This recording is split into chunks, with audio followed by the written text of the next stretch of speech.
बहुत बढ़िया काजल, अब तुम सीधा डिस्ट्रिक्ट चैंपियनशिप की तैयारी में जुट जाओ। अगले ही संडे ना सिलेक्शन का कैंप लगने वाला है लखनऊ में, साथ चलो। सर, दूसरे शहर में अकेले कैसे जा सकती हूँ? तुम अकेली थोड़ी ना हो, मैं हूं ना तुम्हारे साथ। एक साथ जाएंगे, एक साथ वापस आ जाएंगे।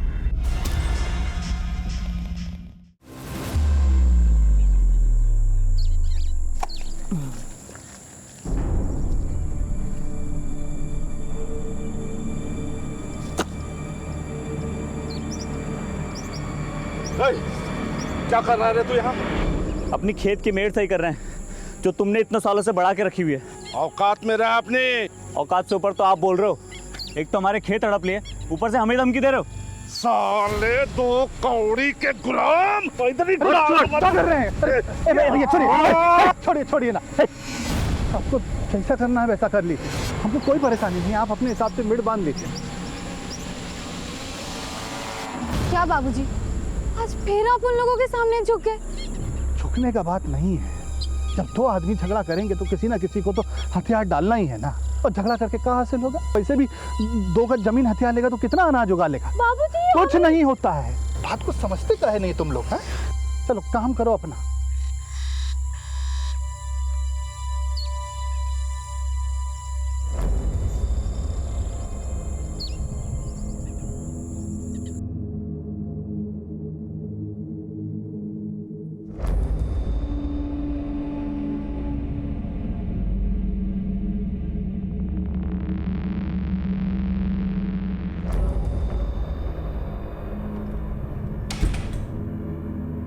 शोभा, क्या हुआ शोभा?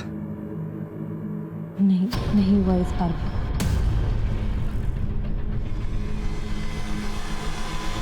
मेरा तो नसीब ही खराब।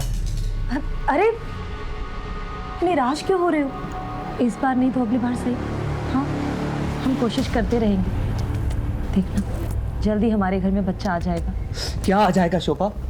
तुमसे शादी करने के लिए मैंने घर वालों का लाया और रिश्ता ठुकरा दिया। सबसे दूर हो गया, सबको नाराज किया। यहाँ रह रहा हूँ किराए के घर में। सोचा था उनकी नाराजगी दूर करने का सिर्फ एक रास्ता है कि मैं उनकी गोद में उनका पोता दे सकूं, ताकि हमारे रिश्ते सुधर सके। आप धीरज रखो, हम कोशिश कर रहे हैं ना। हाँ, और इलाज भी चल रहा है, हो जाएगा। कब हो जाएगा शोभा? 4 साल हो गए हमारी शादी को, 4 साल। अरे आप सुनो तो।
अरे आप इतने जल्दी घर आ गए? अरे काम खत्म हो गया तो जल्दी चला आया। और वैसे भी बाहर बहुत बारिश है, ऑफिस में लोग कम आए थे। तुम्हें क्या हुआ? तबीयत तो ठीक है तुम्हारी? नहीं कुछ नहीं, वो पता नहीं क्यों आज पेट में हल्का हल्का सा दर्द हो रहा है मेरे। क्या डॉक्टर क्या चले? अरे नहीं उसकी कोई ज़रूरत नहीं है। आप अभी अभी ऑफिस आए हो, आप फ्रेश हो जाओ, मैं बाद में चली जाऊंगी। पक्का?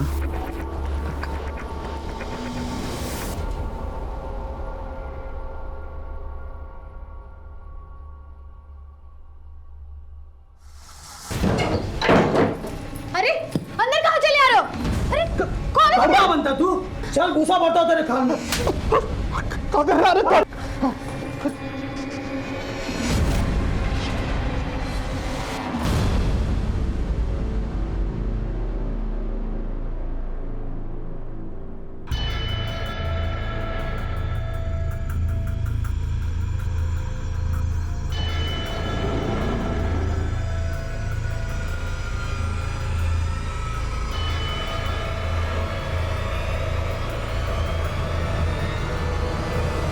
हवलदार साहब, इंस्पेक्टर साहब कहाँ हैं?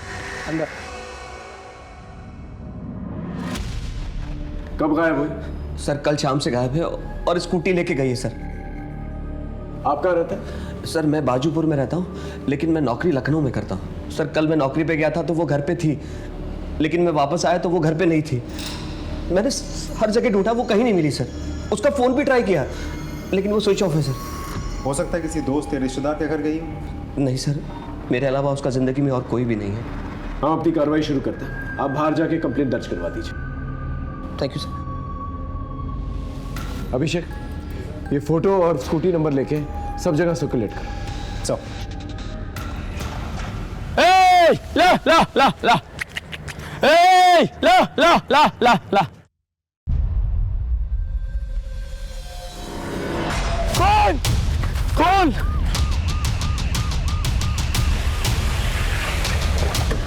आइए सर। हटिए हटिए, बीच में से आप लोग हटिए।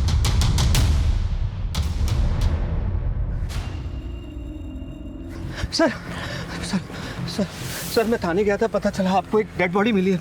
बहुत घबराहट हो रही सर, क्या हुआ? शोभा शोभा, आसपास अच्छी तरह से चेक करो, देखो क्या मिलता है। ठीक है, बैठो।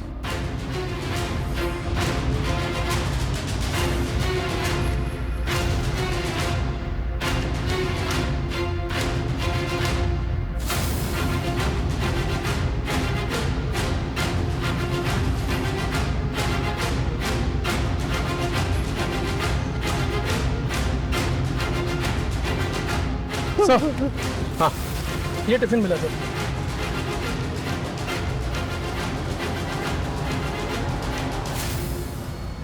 सर सर सर ये टिफिन और बैग हमारे घर का है सर। अपना टिफिन लेकर इतने सुनसान एरिया में आपकी बीवी कर क्या रही थी? मैं नहीं जानता सर, ये मेडिसिन का रैपर मिला है, एंटी डिप्रेशन लगता है। किसी कीलदार औजार से वार किया गया है, बहुत ही बेरहमी से मारा गया है सर। इतनी दर्दनाक तरीके से कोई नफरत करने वाला ही मार सकता है। आपको किसी पे शक है? मैं क्या जानूं सर। सर यहाँ आसपास एक हाईवे है, कहीं ऐसा तो नहीं कि आते जाते किसी ने टारगेट बना लिया हो? हाँ, इस पूरे एरिया को स्कैन करो, बॉडी को पोस्टमार्टम के लिए भेजो।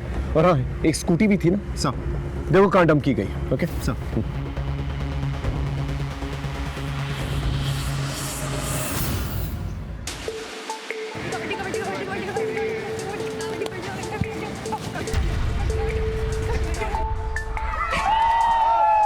अब आखिरी खिलाड़ी बची है जिला परिषद टीम की काजल श्रीवास्तव।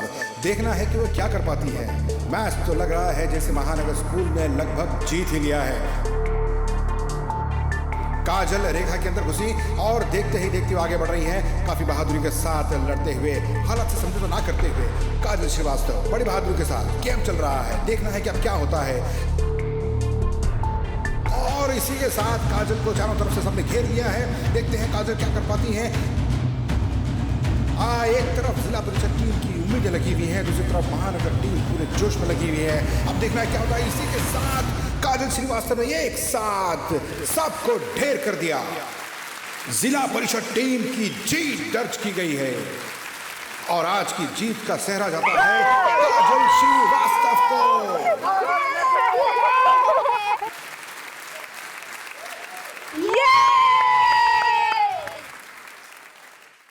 बहुत बढ़िया काजल, अब तुम सीधा डिस्ट्रिक्ट चैंपियनशिप की तैयारी में जुट जाओ।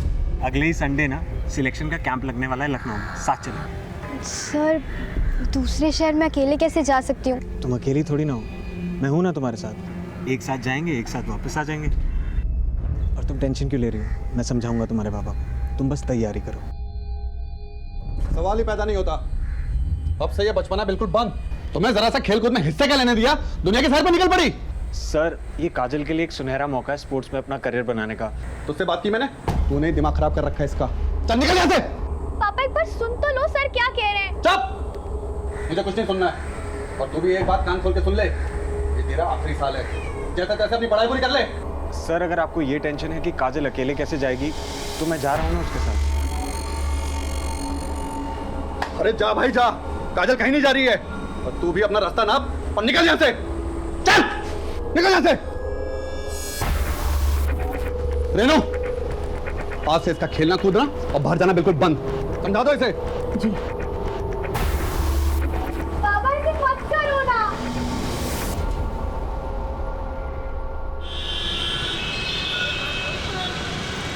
और भैया काम मिला कि नहीं? अरे भाड़ में गया ऐसा काम, ये लोग देंगे काम, एक दिन हम देंगे इनको काम, देखना। कमलेश खिलाना। उधार बहुत ज़्यादा हो गया है, पहले वो चुकता करो। रुक जा, देता हूँ। फिर रुक जाइए, चाय पीना बाद में।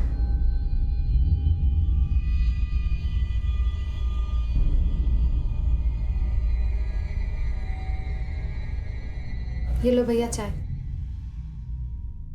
रख दो।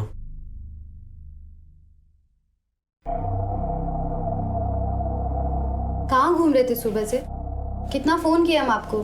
घूम नहीं रहे थे, काम के लिए गए थे।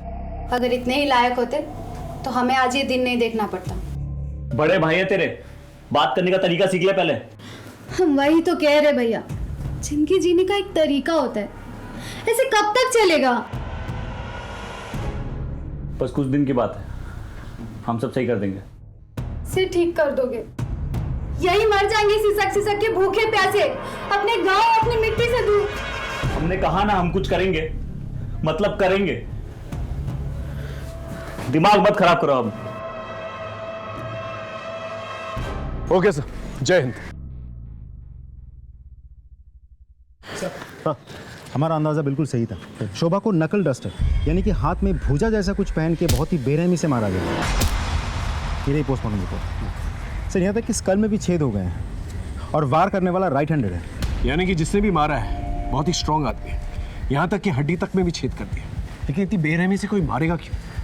विनोद कह रहा था कि शोभा का कोई भी नहीं है। मेरे अलावा उसका जिंदगी में और कोई भी नहीं है। इस पति पत्नी के रिश्ते के बारे में पता कर, ये जानना बहुत जरूरी है कि आखिर शोभा से नफरत कौन कर रहा है। सब साहब, शोभा अक्सर दोपहर में स्कूटी से कहीं जाती थी।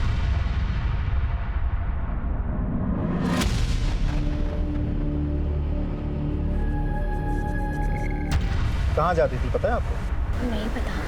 अच्छा एक बात बताइए, विनोद और शोभा के बीच आपसे रिश्ते कैसे थे? विनोद बहुत प्यार करता था शोभा से, लेकिन शोभा के गायब होने से एक दिन पहले मैंने उनके घर से झगड़े की आवाजें सुनी थी। मैं यहाँ हर कोशिश में लगा हूँ कि अपने परिवार को बच्चा दे दूँ, और तुम मुझे बेवकूफ बना रही हो। अब तुम्हारी झूठ का पर्दाफाश हो गया, तुम्हारी डॉक्टर ने मुझे सब बता दिया। क्या सब कुछ बता दिया? देखो विनोद, मैं तुम्हें भी सब कुछ बताने वाली थी, लेकिन मुझे बहुत डर लग रहा था कि कहीं तुम मुझे छोड़ के ना चले जाओ। इतना बड़ा झूठ, इतना बड़ा झूठ। तुम मुझे बेवकूफ बनाती रही और मैं बेवकूफ बनता रहा। छी।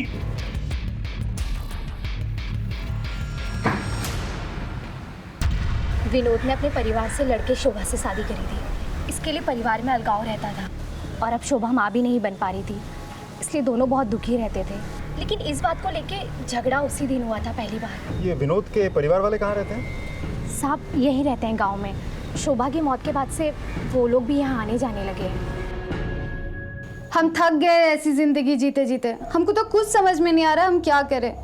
भैया भी बहुत परेशान रहते हैं। अब इतनी दूर तो तुम लोग बैठे हो, कहा था ना गांव में आ जाओ, सब लोग हैं यहाँ पर, कुछ ना कुछ हो ही जाएगा। गांव तो आना ही है, लेकिन तुम जानती हो ना कितना मुश्किल है। हाँ लेकिन आ जाओ।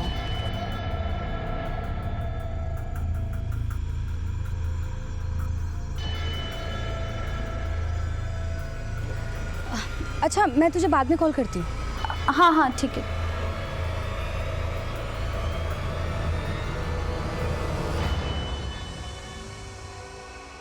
पंद्रह तारीख को तुम्हारे और शोभा के बीच किस बात पे झगड़ा हुआ था? झगड़ा? ये किसने कहा आपसे सर? पति पत्नी में छोटी मोटी नोकझोंक तो होती रहती सर। या फिर बच्चा ना होने की वजह से झगड़ा हुआ? क्या है कि हमें पता है कि शोभा से आपकी शादी फैमिली के खिलाफ हुई थी, और जब शादी हो गई तो फैमिली के साथ आपने रिश्ता तोड़ दिया, और अब शोभा की मौत के बाद दोबारा से फैमिली से रिश्ते जुड़ गए। खैर, जब आप ऑफिस जाते थे तो शोभा घर से कहीं और जाती थी। कुछ आइडिया वो कहाँ जाती थी? क्योंकि आपने कहा आपके अलावा उसकी जिंदगी में कोई नहीं था, कहीं उसका अफेयर तो नहीं चल रहा था? सर ये कैसी घटिया बात कर रहे हैं आप? एक मरे हुए इंसान के खिलाफ इस तरह की बात। देखिए, तैश में आने की जरूरत नहीं है, हम सिर्फ सच जानने की कोशिश कर रहे हैं। सर सच तो यह है मेरी बीवी का खून हुआ है, और कातिल को ढूंढना तो बहुत दूर की बात है, आपने तो सबूत तक नहीं ढूंढा। आपको एंजाइटी अटैक्स आते हैं? पिल्स देते हैं? व्हाट? आप राइट हैंडेड या लेफ्ट हैंडेड? राइट ही हूँ। ऐसे ही पूछो। खैर, हमारी इजाजत के बगैर शहर छोड़ के मत जाइएगा, ओके? अभी आप जा सकते हैं। इस आदमी को गुस्सा बहुत आ रहा है और ये कुछ छुपा भी रहा है। हो सकता है कि मियाँ बीवी में बच्चा ना होने की वजह से जो झगड़ा होता था वही एक वजह हो जिसकी वजह से इसने मार डाला उसे। हो सकता है सर। इस मियाँ बीवी के बारे में पूछताछ करो, पता लगाओ क्या चक्कर चल रहा था इन लोग के बीच में। और हाँ, ये जानना बहुत ज़रूरी है कि शोभा कहाँ जाती थी, किससे मिलने जाती थी। इनके फैमिली डॉक्टर से जाके मिलो। सारिका, हाँ भैया। इतनी देर कहाँ हुई तुझे? वो भैया आ तो मैं पहले ही जाती, लेकिन शायद कोई मेरा पीछा कर रहा है। अकेले बाहर आओगी जाओगी तो गांव के आवारा लड़के ऐसे ही करेंगे। कौन था लड़का वो? मैं नहीं जानती। अगर इतना ही डर लग रहा है तो छोड़ दो ना सिलाई कढ़ाई, ना बाहर जाओगी ना कुछ होगा। अरे मैं तो कहता हूँ सिलाई कढ़ाई की जरूरत ही क्या है? भैया वो कोर्स खत्म होने में बस कुछ ही दिन बचे हैं।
जी सर, शोभा मेरे पास आई थी कुछ ही दिनों पहले। उसके पेट में किसी तरह का इन्फेक्शन हुआ था।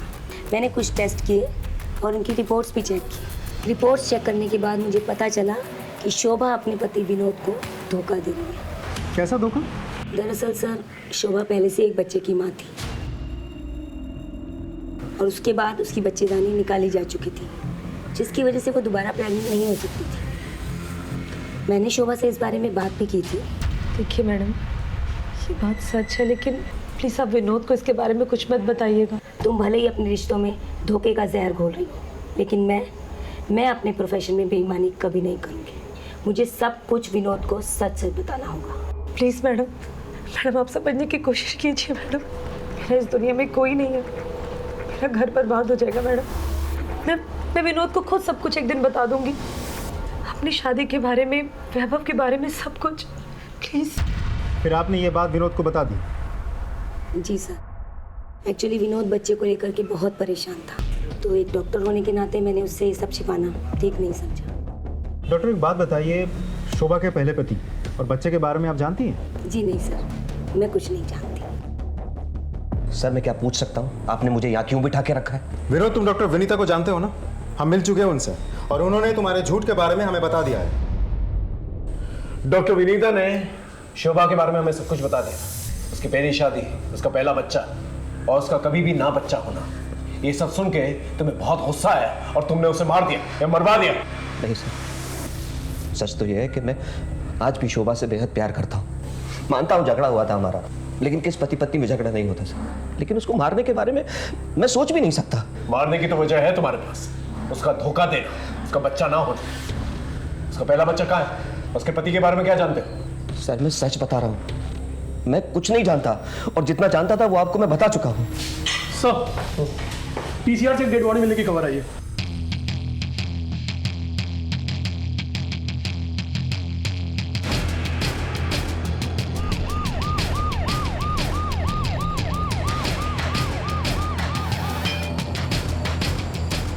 चलिए हटिए, हटिए सर। सर इस लड़की को भी लगभग वैसे ही मारा गया है।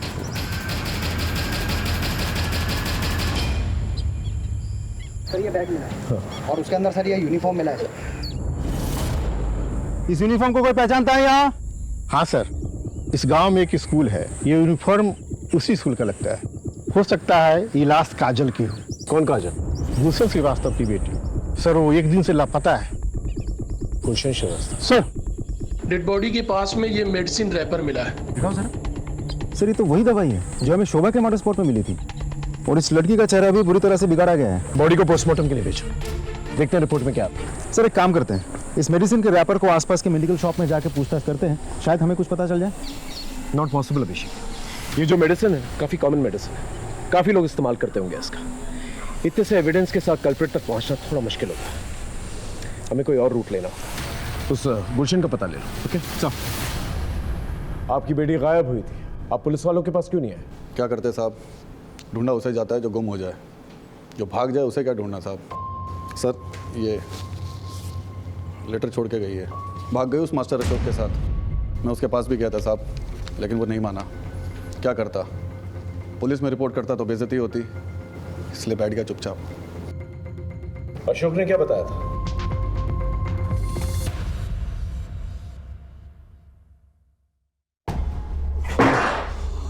अशोक, काजल कहाँ है? मुझे नहीं पता काजल कहाँ है। इज्जत के सिवा कुछ नहीं है मेरे पास, बता दे काजल कहाँ, नहीं तो जान से जाएगा। मैंने कहा ना मुझे नहीं पता काजल कहाँ है, और ये मेरा घर है, चिल्लाओ मत यहाँ पर। निकलो यहाँ से, निकलो। छोड़ूंगा नहीं तुझे, अब देख क्या करता हूँ मैं तेरे साथ। चलो निकलो यहाँ से।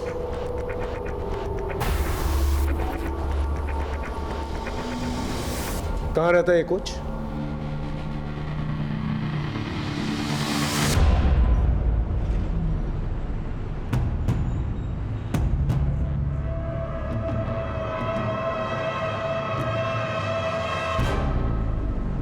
एकदम परेशान मत होइए, और 1 से 2 दिन लगेगा, बाकी 2-3 दिन में मैं आपका काम करा दूंगा। ठीक है, चलिए सर, थैंक यू।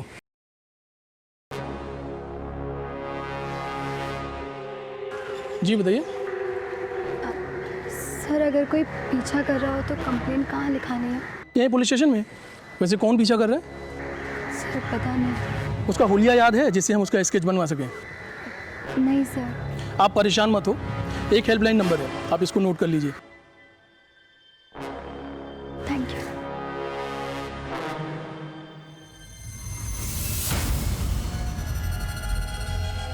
सर काजल की पोस्टमार्टम रिपोर्ट आ गई है, उसके साथ रेप किया गया था। व्हाट? जी सर, दोनों जगहों पर मिली मेडिसिन का रैपर सेम है, नकल डस्टर के मार्क्स भी बिल्कुल सेम है, और मारने का तरीका भी बिल्कुल वैसा ही है जिस रात काजल घर से भाग गई थी।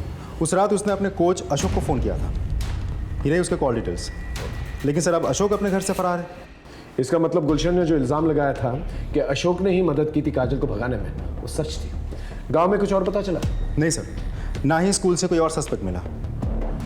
आसपास के पुलिस थानों में पता करो कोई सेक्सुअल ऑफेंडर है कि नहीं, उसका नाम रिकॉर्ड में ज़रूर होगा, और इस अशोक के बारे में पता करो। जी सर, हमारी टीम ने अशोक की फोटोग्राफ्स हर जगह सर्कुलेट कर दी है, ज़्यादा दिनों तक वो बच नहीं पाएगा। उसके घर पे भी हमारी नज़र है। सर ये रहा बच्चा, इसी का नाम वैभव है। ये शोभा का बेटा है। शोभा अक्सर इससे मिलने यहाँ आया करती थी। वैभव बेटा, कैसा है तू? मैं ठीक हूँ। कितना कमजोर हो गया? मम्मी मुझे आपके बगैर मन नहीं लगता। जल्दी तुझे यहाँ से ले जाऊंगी, मैं तेरा मनपसंद खाना लेकर आई हूँ।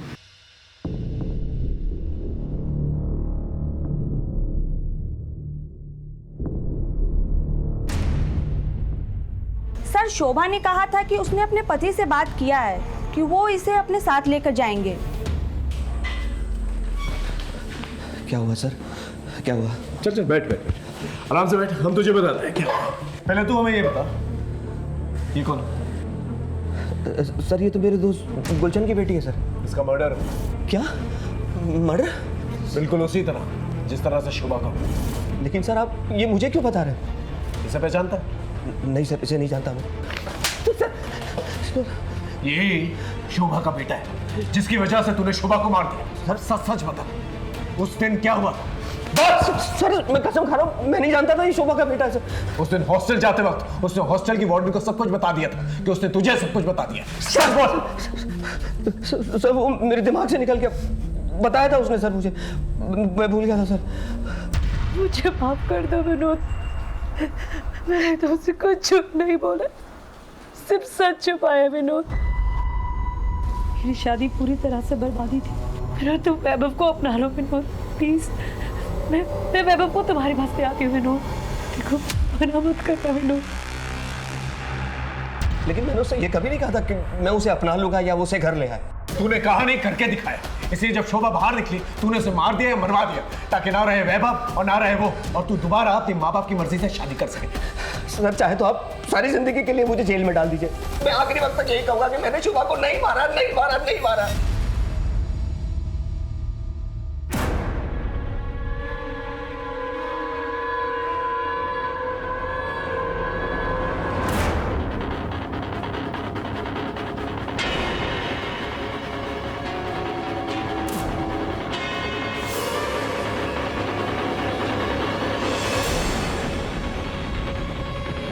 सर अशोक को लखनऊ के गोमती नगर एरिया में देखा गया है, लेकिन एक इंटरेस्टिंग बात है, वो एक मेडिकल स्टोर से दवाई चुरा कर भाग रहा था क्योंकि उसके पास डॉक्टर का प्रेस्क्रिप्शन नहीं था। गोमती नगर पुलिस से कोऑर्डिनेट कर, वहीं कहीं छुपा पाओ। जी सर, हमारी खबरें टीम और पुलिस टीम दोनों ही उसके पीछे पड़ी है, ज़्यादा दिनों तक छुप नहीं पाएगा। शोभा का मर्डर सस्पेक्ट विनोद हमारी गिरफ्त है, लेकिन फिर भी हम उससे कुछ उगलवा नहीं पाए। अब देखते हैं काजल का मर्डर सस्पेक्ट क्या कहता है।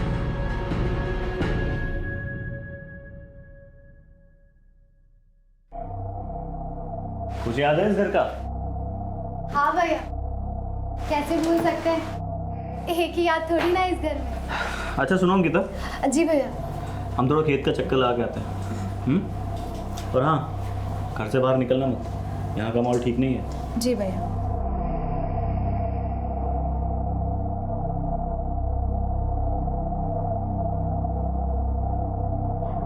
अच्छा चलो गैस करो हम कहाँ हैं? तेरी आवाज़ बता रही है कि तू गांव में है। अरे बिल्कुल सही जवाब।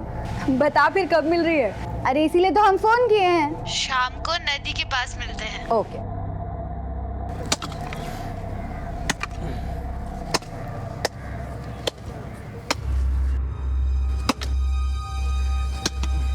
अरे श्याम।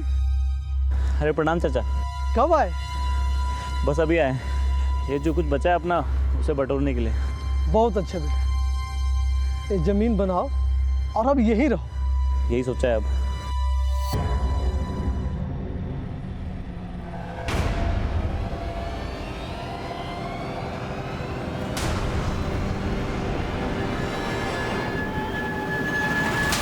सर माफ कर दो। सर मैंने किसी को नहीं मारा है सर। अच्छा तो फिर भाग क्यों रहा था और दवा क्यों चुराई? सर मैं अस्थमा का पेशेंट हूँ, मर जाता अगर ये दवा नहीं चुराता। और वो मेडिकल वाला प्रिस्क्रिप्शन मांग रहा था। और रहा सवाल भागने का, तो गुलशन जी को शक था कि काजल को मैंने भगाया है। और जब काजल की लाश मिली तो मैं डर गया कहीं गुलशन जी मुझे ना फंसा दे, इसलिए मैं भाग रहा था सर। तो उस रात काजल ने फोन क्यों किया था? हाँ सर ये बताने के लिए कि वो घर से भाग रही है। कैंप के लिए भागने वाली लड़की कैंप तक नहीं पहुंची। और किसको पता था इसके बारे में? सर उसके छोटे भाई आशु को भी पता था, उसने उसे बताया था घर से जाने से पहले। ये बात उसने मुझे फोन पे बताई थी। हाँ सर मैं जानता था। दीदी ये जो तुम कर रही हो ना बिल्कुल ठीक नहीं है। मैं जा रहा हूँ बाबा को उठाने के लिए। आशु देख, अगर तूने पापा को कुछ भी कहा तो तू मेरा मरा हुआ मुंह दिखेगा। इतनी मुश्किल से ऐसा मौका हाथ लगाए तो वो दिन की तो बात है, मैं आ जाऊंगी वापस।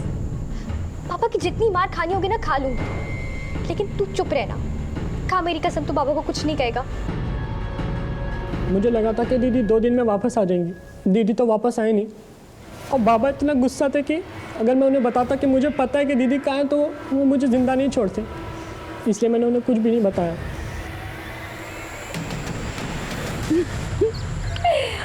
सब कुछ कितना बदल गया नहीं? तो सालों बाद आई है ना, इसलिए ऐसा लग रहा है। बदलता नहीं तो हम ऐसे यहाँ नहीं मिलते। वो तो है, लेकिन तू जा रहा है यहाँ पे कैसे? भैया ने कहा गांव चलो तो चली आई और अब हम यहीं रहेंगे। हाँ हाँ हाँ। अब अच्छा, अब मैं चलती हूँ, बहुत देर हो गई है। वैसे भी भैया ने घर से बाहर निकलने से मना किया है। हाँ, वैसे भी आजकल इस गांव के हालात कुछ ठीक नहीं है, तो एक काम कर, तू भी निकल और मैं भी चलती हूँ। ठीक है, बाय।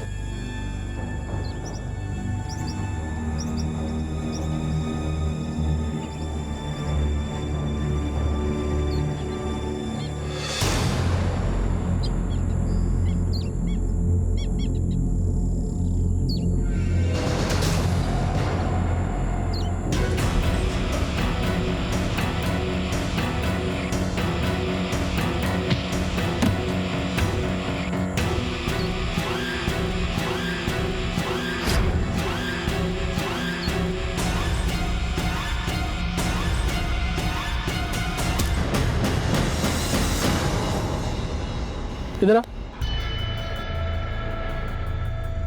जी सर। तीरा तू कहाँ जा रहा है? घर जा रहे सर। वैसे यहाँ आसपास खतरा बहुत है, कर क्या रहा है यहाँ पर? आगे आगे खेत है हमारे सर, वो देरी हो गई आज। अच्छा ठीक है, गाड़ी में बैठ जा, छोड़ देता हूँ। जी जी सर।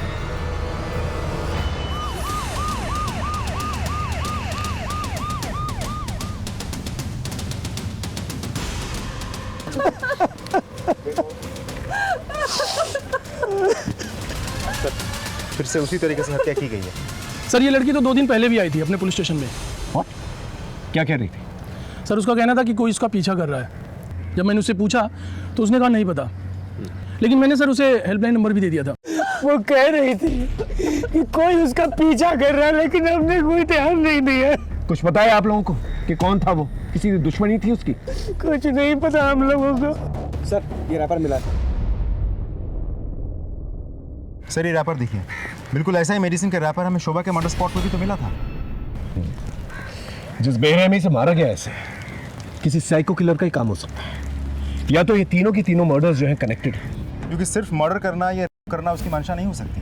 अब लगने लगा है कि किलर हमें चुनौती दे रहा है और हमारी हर एक मूवमेंट पे नजर रखा। सर कल शाम में जब मैं इधर पेट्रोलिंग पर था तभी उधर से एक आदमी आ रहा था। कौन था?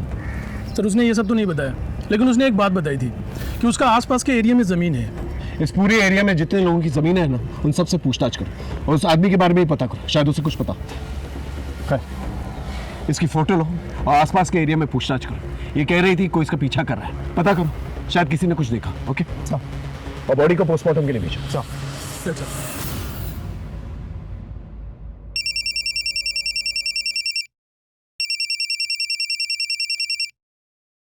हेलो, सारिका की किसने हत्या कर दी? क्या? अंकिता, क्या हुआ? अच्छा हम कुछ काम से बलरामपुर जा रहे हैं, कल सुबह तक आ जाएंगे। अंकिता, हम तुम्हारे लिए कुछ लाए हैं, ये देखो।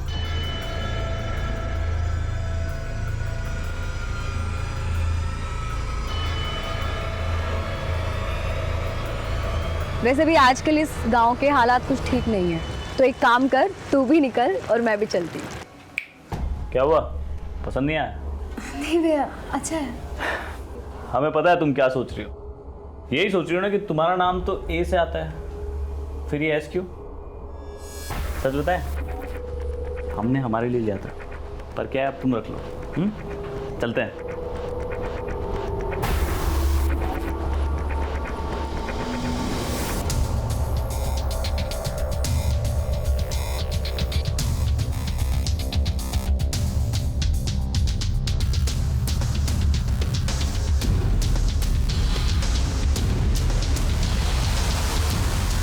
सर उस एरिया में नदी के किनारे तक कुल 25 लोगों की ज़मीन है।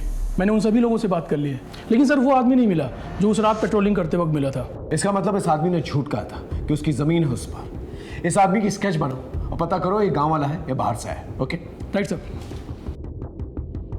सर हाँ, सारिका की पोस्टमार्टम रिपोर्ट आ गई है, उसके साथ हुआ है। व्हाट? जी सर, काजल के बॉडी में हमें जो सीमेंट मिले थे उसके साथ सैंपल मैच कर गया है।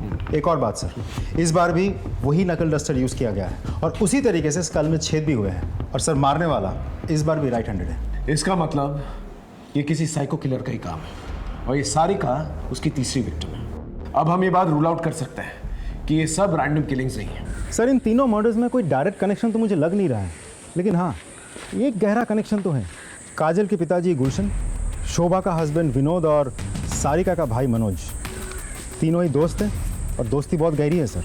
यानी कि ये तीनों के तीनों जो दोस्त हैं, इनके साथ एक ही हादसा होता है। सर हाँ, उस आदमी का स्केच बन गया। इस स्केच को सब जगह सर्कुलेट कर और मनोज और गुलशन को आने बुलाओ। Right sir. तुम तीनों से जो सवाल मैंने अलग अलग पूछा था, अब साथ में मिलकर पूछ लो। तुम तीनों का कोई तो दुश्मन है जो तुम लोगों से दुश्मनी निकाल रहा है। कुछ आइडिया कौन है वो? नहीं है। इसे पहचानते हो?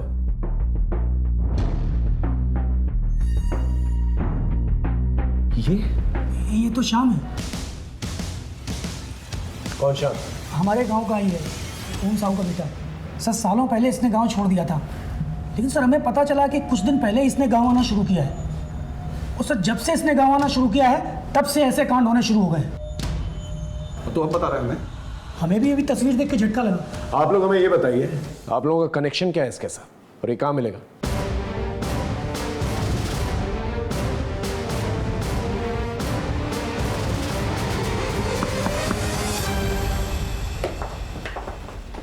भैया घर पर नहीं। तुम्हें कैसे मालूम तुम्हारे भैया से मिलना है? ये मेरी सहेली सारिका का लॉकेट।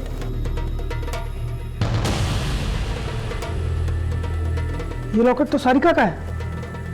शाम का है? भैया बलरामपुर। बलरामपुर? बलरामपुर में तो मेरी बहन स्नेहा रहती है, मैंने बताया था ना आप लोगों से। चलो बलरामपुर सब।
बहुत हो गया तेरा ये वेश। अब चल। आप लोग क्यों आ गए? हम आने वाले थे। चल लेकिन चला सर। हाँ हम नहीं मारा है सबको, ले लिया अपना बदला। कौन सा बदला? हमारी जिंदगी बर्बाद करने का। उस विनोद, गुलशन और मनोज ने मिलके 4 साल पहले स्नेहा को लेकर हमारी जिंदगी बर्बाद कर दी।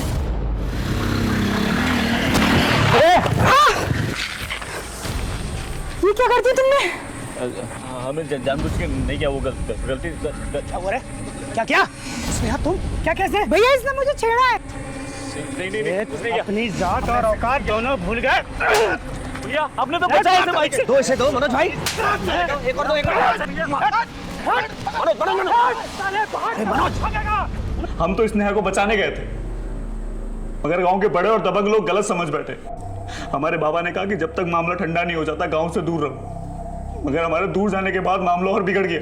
वो हमारे बाबूजी को उठाकर ले गए हमें ढूंढने के लिए। जैसे ही हमें पता चला हम पहुंचे उनके पास। तुम्हारा इस गांव में दिखे तो पूरे खानदान को खत्म कर दूंगा। मारपीट से ज्यादा उन्होंने हमारे बाबा की दिल पे चोट पहुंचाई। एक चींटी नहीं मारी थी उन्होंने, जानवरों जैसा व्यवहार किया उनके साथ। वो हमारे बाबा की आत्मा तो उसी दिन मर गई थी, वो तो बस जी रहे थे। हड्डियां पकड़ ली थी उन्होंने, एक दिन से सक के दम तोड़ दिया।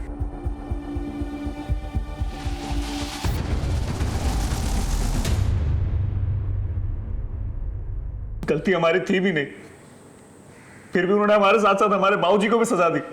तभी हमने सोच लिया कि बदला तो लेंगे।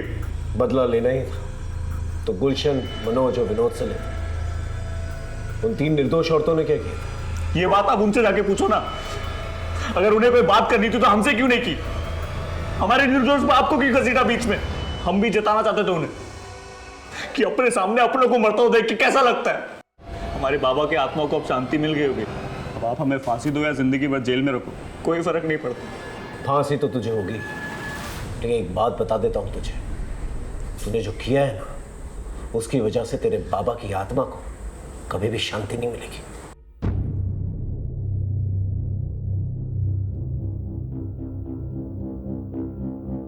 शाम के दिल में अपने पिता के खिलाफ अत्याचार घर कर चुका था और एक सुलगते लावा की शक्ल ले रहा था। अंकिता को यह दस्तक जरूर मिली थी कि शाम की जिंदगी में कुछ अजीब चल रहा है, लेकिन समझते समझते देर हो गई। आशु को यह दस्तक मिली कि काजल अपने कबड्डी के खेल के जुनून में कुछ गलत कर रही है, लेकिन उसने ये बात अपने माँ बाप से छुपा के रखी और नतीजा बहुत ही भयानक निकला। शोभा ने विनोद से बात छुपाई, लेकिन जब बताने पे आई तो मौका ही नहीं मिला।